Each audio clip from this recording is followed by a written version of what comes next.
Chapter 7. Among the Savages. The flat-topped rock rose up from the yellow, dusty plain of a valley through which ran a river between high, steep banks. On the top of this rock was the Indian village of Malpais.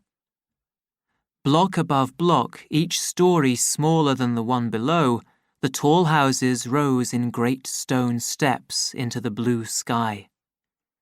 At their feet lay an untidy group of low buildings, and on three sides the tall rocks fell straight down into the plain. A few columns of smoke rose into the still air and were lost. "Strange," said Lenina. "Very strange." That was what she called anything that did not please her. "I don't like it, and I don't like that man." She pointed to the Indian guide who had been appointed to take them up to the village. He clearly did not like them either. Even the back of the man, as he walked along, seemed to express his hatred of them. "Besides," she lowered her voice, "he smells." Bernard did not attempt to deny it. They walked on. Suddenly, it seemed as though the whole air had come alive and was beating with the tireless movement of blood. Up there, in Malpais, the drums were being beaten. Their feet began to obey the beat of that mysterious heart. They walked more quickly. Their path led them to the foot of the rock. Its sides rose above them like a great tower, 90 meters to the top. "I wish we could have brought the plane," said Lenina, looking up with dislike at the blank rock face. "I hate walking, and you feel so small when you're on the ground at the bottom of a hill." They walked along for a time in the shadow of the rock, turned a corner, and there, in a dry channel worn away by the water in former times, was the way up. They climbed. It was a very steep path that went from side to side of the channel. Sometimes the drums were almost silent. At others, they seemed to be beating only just round the corner. When they were halfway up, a large bird flew past so close to them that they felt the cold wind from his wings on their faces. In a crack in the rock lay a pile of bones. It was all frighteningly strange, and the Indian smelt stronger and stronger. They emerged at last from the channel into the full sunlight. The top of the rock was a flat platform of stone. "Like the Charing T Tower," said Lenina, comforting herself with the memory of something familiar and safe. But she was not allowed to enjoy this comforting comparison for long. The sound of soft footsteps made them turn round. Naked from throat to waist, their dark brown bodies painted with white lines, "like clay tennis courts," Lenina was later to explain. Their faces wild, not human, painted red, black and yellow. Two Indians came running along the path. Fox fur and pieces of red cloth and birds' feathers were twisted into their black hair. Great, brightly coloured headdresses rose above their faces.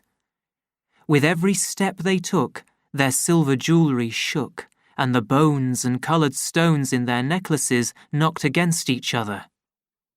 They came on without a word, running quietly in their animal skin shoes. One of them was holding a feather brush. The other carried, in each hand, what looked at a distance like 3 or 4 pieces of thick rope. One of the ropes moved and twisted, and suddenly Lenina saw that they were snakes. The men came nearer and nearer. Their dark eyes looked at her, but without the smallest sign that they had seen her or were aware of her existence. The twisting snake hung still again with the rest. The men passed. "I don't like it," Lenina said. "I don't like it." She liked even less what she found at the entrance to the village, where their guide had left them while he went inside for instructions. The dirt, to start with, the piles of rubbish, the dust, the dogs, the flies. Her face showed how disgusting she found it. She held her hand to her nose. "But how can they live like this?" she cried, hardly able to believe her own eyes. "They've been doing it for the last 5,000 or 6,000 years, said Bernard. "So I suppose they must be used to it by now." "But cleanliness is next to fordliness," she insisted. "Yes, and civilization is sterilization," Bernard went on with a little smile. "But these people have never heard of R. Ford, and they aren't civilized, so there's no point in—" "Oh!" She held his arm. "Look!" An almost naked Indian was very slowly climbing down the ladder from the first floor of one of the houses, with the trembling carefulness of extreme old age. His face was deeply lined and black. The toothless mouth had fallen in. At the corners of the lips and on each side of the chin, a few long hairs shone almost white against the dark skin. The long, untidy hair hung down in grey threads around his face. His body was bent, nothing but skin and bone. Very slowly he came down, pausing at each step before he placed a foot carefully on the one below. "What's the matter with him?" whispered Lenina. Her eyes were wide with horror and shock. "He's old, that's all," Bernard answered as carelessly as he could. He too was shocked, but he made an effort to seem unmoved. "Old?" she repeated. "But the director's old. Lots of people are old. They're not like that." "That's because we don't allow them to be like that. We preserve them from diseases. We keep their bodies in good condition by scientific treatment. We give them young blood at regular intervals. We keep their body systems working perfectly, so of course they don't look like that. Partly," he added, "because most of them die long before they reach this old creature's age. Youth almost perfectly preserved till 60, and then, crack, the end." But Lenina was not listening. She was watching the old man. Slowly, slowly he came down. His feet touched the ground. He turned. His deep sunken eyes were still extraordinarily bright. They looked at her for a long moment without expression, without surprise, as though she had not been there at all. Then, slowly, with bent back, the old man walked painfully past them and was gone. "But it's terrible," Lenina whispered. "It's awful. We ought not to have come here." She felt in her pocket for her soma, only to discover that by some mistake she had left the bottle down at the rest house. Bernard's pockets were also empty. Lenina was left to face the horrors of Malpais unaided. They came crowding in on her. The sight of two young women giving their breasts to their babies made her redden and turn away her face. She had never seen anything so shocking in all her life. And what made it worse was that, instead of pretending to take no notice of it, Bernard kept on making open remarks about this disgustingly animal scene. He went out of his way to show how strong and individual he was. At this moment, their guide came back and, making a sign to them to follow, led the way down a narrow street between the houses. A dead dog was lying on a rubbish pile. A woman with a badly swollen neck was combing the dirt from the hair of a small girl. Their guide stopped at the foot of a ladder, then pointed upwards and forwards. They obeyed the sign, climbed the ladder, and walked through a doorway at the top into a long, narrow room, rather dark and smelling of cooked fat and dirty clothes. At the further end of the room was another doorway, through which came a beam of sunlight and the noise, very loud and close, of the drums. They went through the door and found themselves outside again. Below them, shut in by the tall houses, was the village square, crowded with Indians. Bright cloths and feathers in black hair and jewels and dark skins shining in the sun. Lenina put her hand to her nose.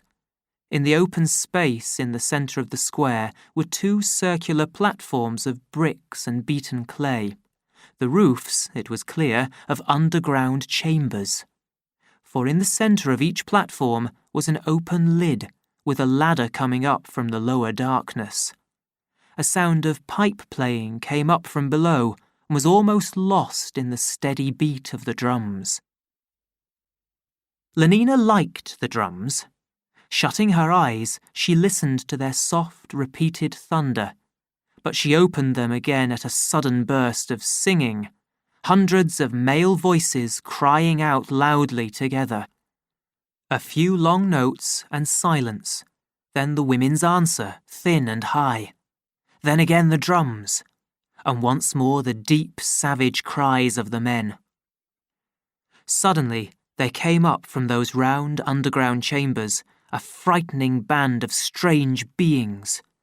Wearing ugly masks or with faces painted so that they looked like nothing human, they circled in a strange dance round the square.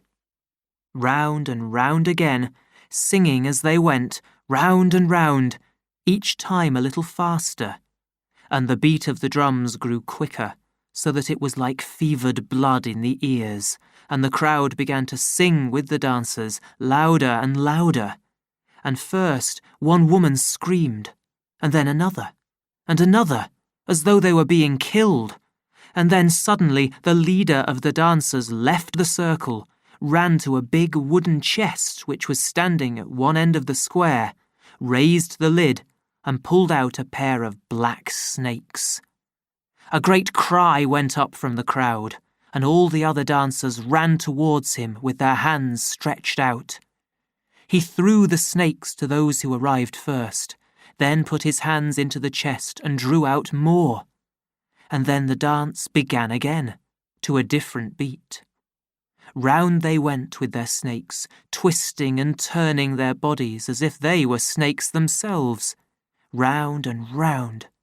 Then the leader gave a signal and, one after the other, all the snakes were thrown down in the middle of the square.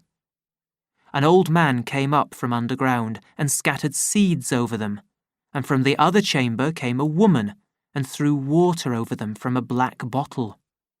Then the old man lifted his hand and, suddenly, there was absolute silence. The drums stopped beating. Life seemed to have come to an end. The old man pointed to the two entrances to the lower world, and slowly, raised by hands from below, there came up from the one a painted image of a large bird, from the other that of a man, naked and nailed to a cross. The old man struck his left hand with his right. Naked, except for a white cotton cloth round his waist, a boy of about 18 stepped out of the crowd and stood before him, his hands crossed over his chest, his head bent forward. The old man made the sign of the cross over him and turned away. Slowly the boy began to walk round the twisting pile of snakes.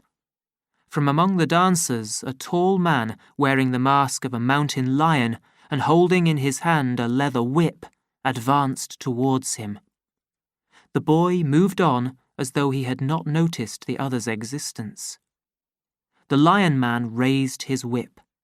There was a long pause, then a quick movement, then the whistle of the whip through the air and the loud, flat sound of the blow falling on flesh. The boy's body trembled, but he made no sound. He walked on at the same slow, steady pace. The whip struck again, and at every blow at first a low cry, and then a deep shout went up from the crowd. The boy walked on. Twice, 3 times, 4 times he went round the pile of snakes. The blood was streaming. 5 times round, 6 times round. Suddenly, Lenina covered her face with her hands and began to cry. "Oh, stop them! Stop them!" she begged. But the whip fell and fell without pity. 7 times round. Then suddenly the boy fell forward onto his face, still without a sound. Bending over him, the old man touched his back with a long white feather, held it up for a moment, red with blood, for the people to see, then shook it 3 times over the snakes. A few drops fell, and suddenly the drums broke out again in a river of hurrying notes. There was a great shout. The dancers rushed forward, picked up the snakes, and ran out of the square. Men, women, children, all the crowd ran after them. A minute later, the square was empty. Only the boy remained, flat on his face where he had fallen, quite still. 3 old women came out of one of the houses and, with some difficulty, lifted him and carried him in. The bird and the man on the cross kept guard for a little while over the empty square. Then, as though they had seen enough, sank slowly down below the ground, out of sight, into the lower world. Lenina was still crying. "Too awful," she kept repeating. "Too awful, that blood." She trembled violently. "Oh, I wish I had my Soma." There was the sound of feet in the inner room. Lenina sat without moving, her face buried in her hands. Only Bernard turned round. The dress of the young man who now came towards them was Indian, but his hair was yellow, his eyes a pale blue, and his skin a white skin, although sunburnt. "Hello. Good day," said the stranger, in correct but odd English. "You're civilized, aren't you? You come from the other place, outside the reservation?" "Who on earth?" Bernard began in surprise. The young man shook his head. "A most unhappy gentleman," and pointing to the blood in the centre of the square. "Do you see that?" he asked in a voice that trembled with emotion. "Oh, I wish I had my Soma," cried Lenina from behind her hands. "I ought to have been there," the young man went on. "Why wouldn't they let me be the sacrifice? I'd have gone round 10 times, 12, 15. Palo Witiwa only got as far as 7. They could have had twice as much blood from me, enough to turn the seas red." He threw his arms out wide, then let them fall again in hopelessness. "But they won't let me. They dislike me for the colour of my skin. It's always been like that. Always." Tears stood in the young man's eyes. He was ashamed and turned away. The shock made Lenina forget all about her Soma. She took her hands away from her face and, for the first time, looked at the stranger. "Do you mean to say that you wanted to be hit with that whip?" The young man nodded. "For the sake of the village, to make the rain come and the corn grow, and to please Pukong and Jesus, and then to show that I can bear pain without crying out. Yes!" And his voice suddenly grew firmer. He turned to her, lifting his head proudly. "To show that I'm a man. Oh!" He drew in his breath sharply and was silent, staring. He had seen, for the first time in his life, the face of a girl whose cheeks were not the colour of chocolate or dogskin, whose hair was golden and beautiful, and who looked at him kindly, something he was not used to. Lenina was smiling at him. Such a nice-looking boy, she was thinking. and a really beautiful body. The blood rushed up into the young man's face. He dropped his eyes, raised them again for a moment, only to find her still smiling at him, and was so full of new, strange feelings that he had to turn away and pretend to be looking very hard at something on the other side of the square. Bernard broke in with a number of questions. Who? How? When? Keeping his eyes fixed on Bernard's face, for his desire to see Lenina smiling was so strong that he simply dared not look at her, the young man tried to explain himself. Linda and he, Linda was his mother, the word made Lenina look uncomfortable, were strangers in the reservation. Linda had come from the other place long ago, before he was born, with a man who was his father. Bernard listened eagerly. She had gone walking alone in those mountains over there to the north, had fallen down a steep place and hurt her head. Go on, said Bernard excitedly. Some hunters from Malpais had found her and brought her to the village. As for the man who was his father, Linda had never seen him again. His name was Tomakin. Yes, Thomas was the DHC's first name. He must have flown away, back to the other place, away without her. A bad, unkind, unnatural man. And so I was born in Malpais, he ended. In Malpais. And he shook his head. The ugliness of that little house on the edge of the village.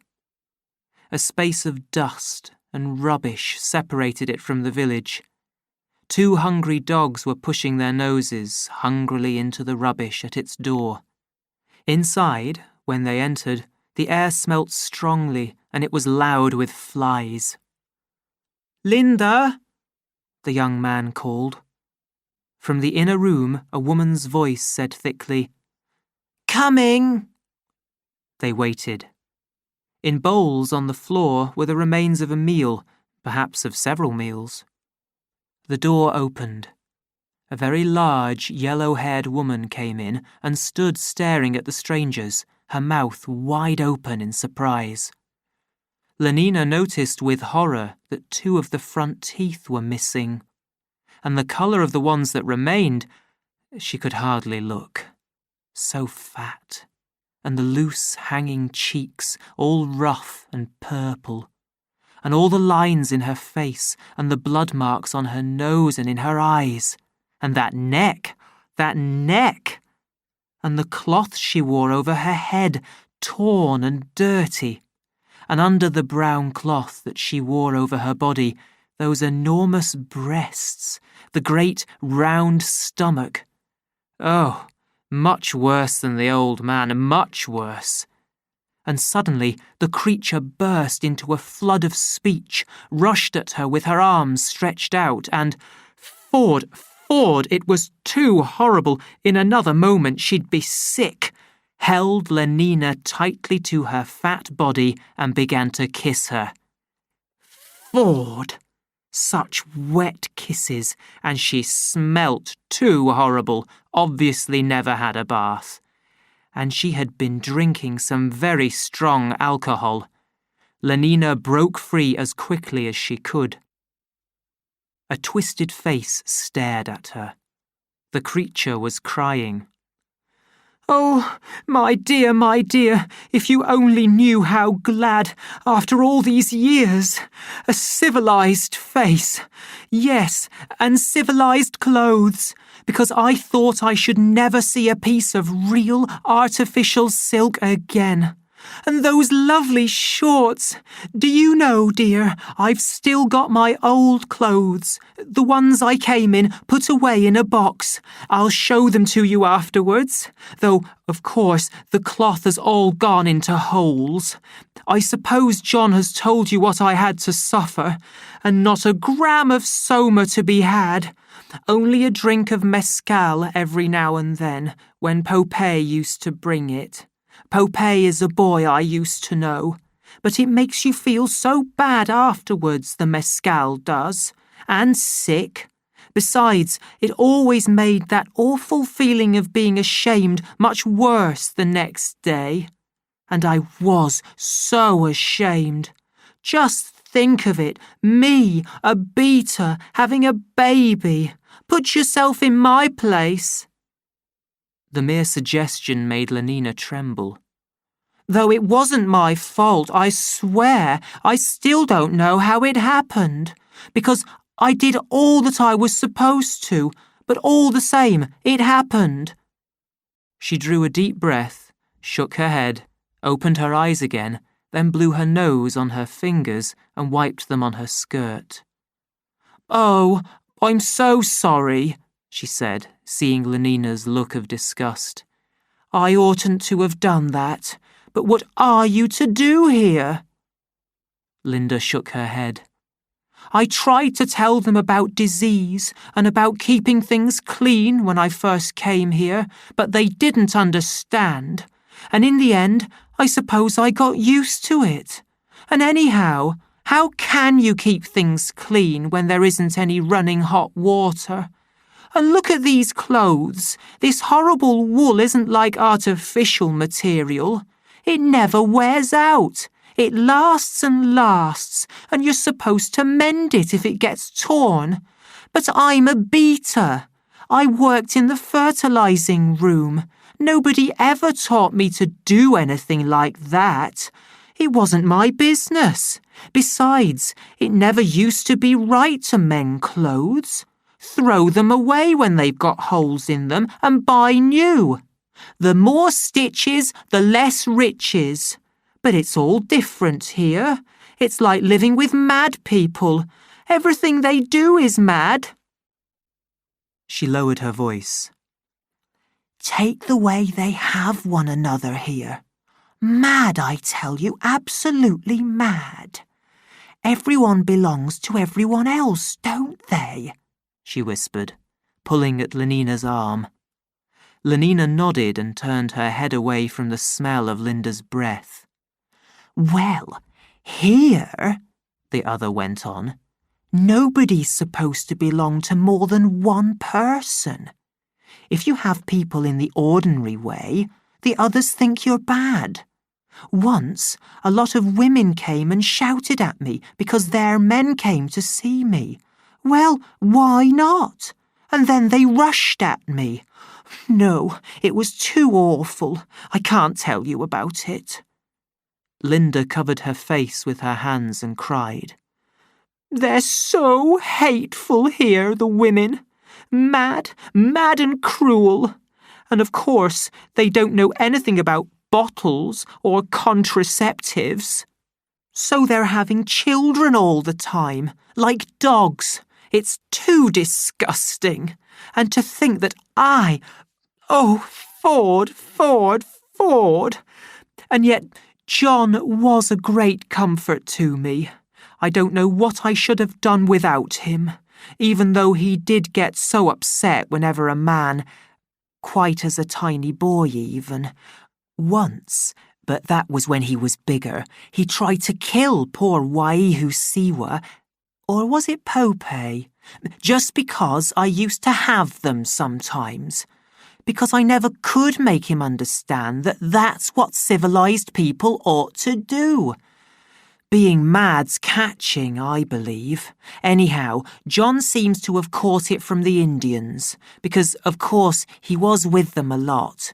Even though they were so unkind to him and wouldn't let him do all the things the other boys did, which was a good thing in a way, because it made it easier for me to condition him a little. Though you've no idea how difficult that is. There's so much one doesn't know. It wasn't my business to know.